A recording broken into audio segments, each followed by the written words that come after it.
I remember my wife and I just got married. I was living in Raleigh, North Carolina, right outside of Raleigh, in a little town called Wake Forest. And I was going to seminary, but my wife was working as a nurse in the hospital. We hadn't had any children yet. And I was just doing some odd jobs for a man, and loved it because it gave me the flexibility to go to school and make a little bit of money on the side. And then I remember a pastor came up and said, "Will, I want to talk to you about something." I was like, "What's that?" He said, "I want you to come on staff and be a pastor or intern." I was like, I don't want to work in the local church.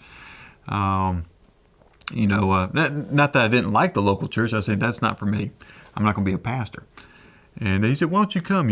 Samaritan's Purse, you guys work through the local church, don't you?" I was like, "Yeah, that's all we do. Is we only work through the local church." He said, "Well, it would be good for you to understand the local church." I was like, "You got a good point." He said, "Let's just do this for 6 months. And after 6 months, if you still want to do it, we'll do it another for 6 months. And we'll just, from 6 months to a year commitment, that's it. And this just gives you some expertise in the local church." And I prayed about it. And I really didn't want to be a pastor, but I was like, this would be a good experience for me. And so that 6 months turned into about 8 years. And during that time, I learned a lot. Matter of fact, that's probably where I grew the most in my faith and grew the most in my Christian walk.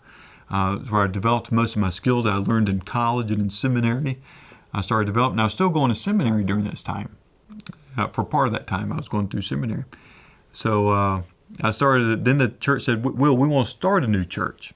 So they said, "We're going to do this church plant. We want you to be the pastor." I said, and so I thought about it, prayed about it, and God said, "Do it." And so my wife and I both believed that we were called to this church. And so we did this church plant outside of Raleigh, North Carolina, a little town called Wake Forest. So I got a real burden for the local church and the local pastorate. And that's true with my granddad because he was a pastor. The BGA was founded on helping and working through local churches. We never did anything outside the local church. We loved the church.